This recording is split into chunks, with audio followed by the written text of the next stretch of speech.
Business, Tolu Lokba standing by. Tolu. Thank you, Precious. And in business news, the special advisor to the President on Economic Affairs, Office of the Vice President, Mr. Tokwe Fashua, earlier today on our Business Nigeria program, said the reduction in food prices is gradually heading towards President Bola Tinubu's 15% inflation rate target. Says that's possible by the end of 2025. He made this known while reacting to the recent GDP figures as released by the National Bureau of Statistics. Even though we're in the Ramadan season, we've been seeing across the board a reduction in the price of food. I go out myself to do some of my own personal surveys directly in the market, and I can tell you that the price of things like beans is going down, has crashed significantly, tomatoes and what have you.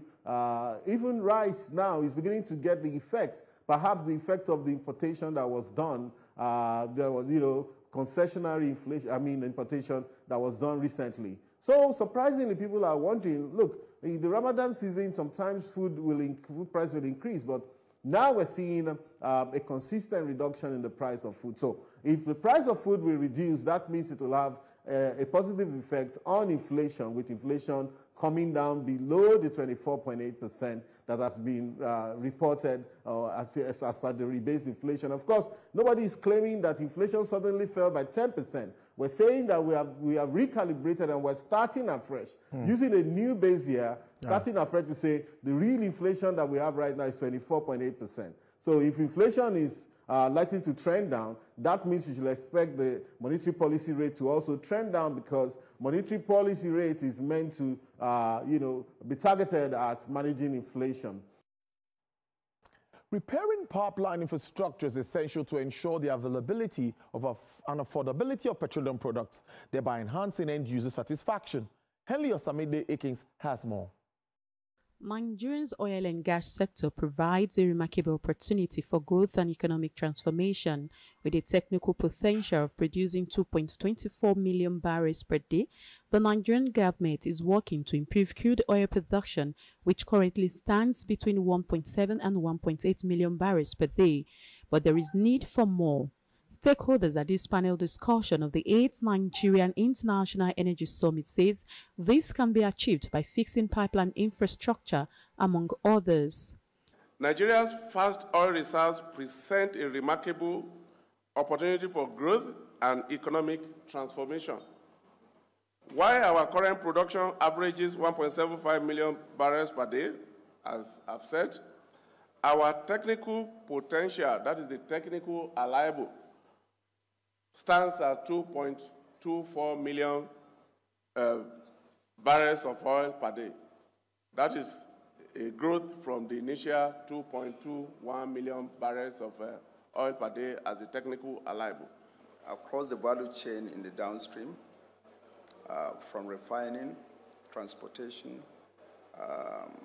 which included waterways as well as land, we're dominant there.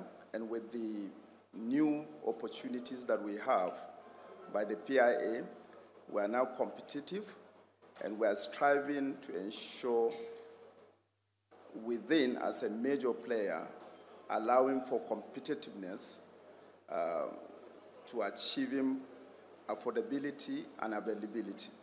Experts highlight the importance of effective regulation and human capital development to attract investment and foster sustainable growth in the industry. We need to ensure that we put in place the right strategies and policies to attract investment, the right frameworks to do it, not just for refining, but for the storage and distribution infrastructure, the ports, the rail, and so on to deliver. These discussions align with the government's ongoing efforts to create a business-friendly environment, as evident in recent policy reforms and strategic initiatives aimed at revitalizing the energy sector. Helen Osamide Akins, TVC News, Abuja. Well, the stock market closed the weekend deals in a positive territory, as many companies today stayed on the recovered from price drops. The trade index jumped by 0.14%, giving some firms chances to improve shares values.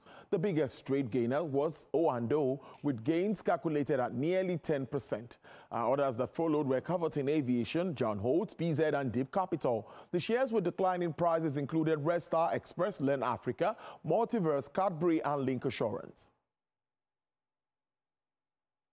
Global market equities slumped across Asia today, and the U.S. dollar over near a multi-week highs against the currencies of the country's top trading partner. Japan's Nikkei tumbled 3.3% under the weight of a stronger yuan, while South Korea's Kospi sank 3.3%, Taiwanese shares dropped 1.5%, Australian stock benchmark sagged 1.3%.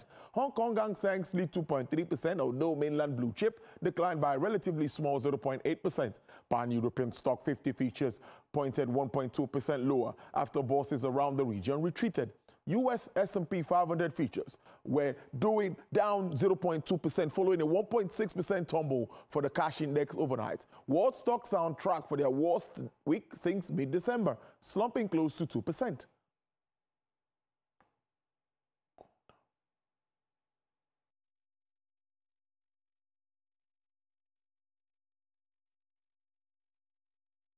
Crude oil prices eased today as they headed for their first monthly drop since November, dragged lower by uncertainty over global economic growth and fuel demand, given Washington's tariff threat and a sign of a U.S. economic slowdown. U.S. West Texas Intermediate crude rose to sell for $69.59 and selling for with a margin of 1.08%.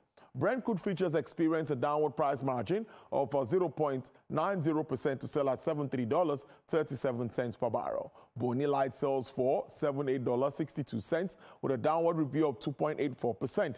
For the OPEC basket, crude oil dealers offer $74.87 with a decline of 1.40%.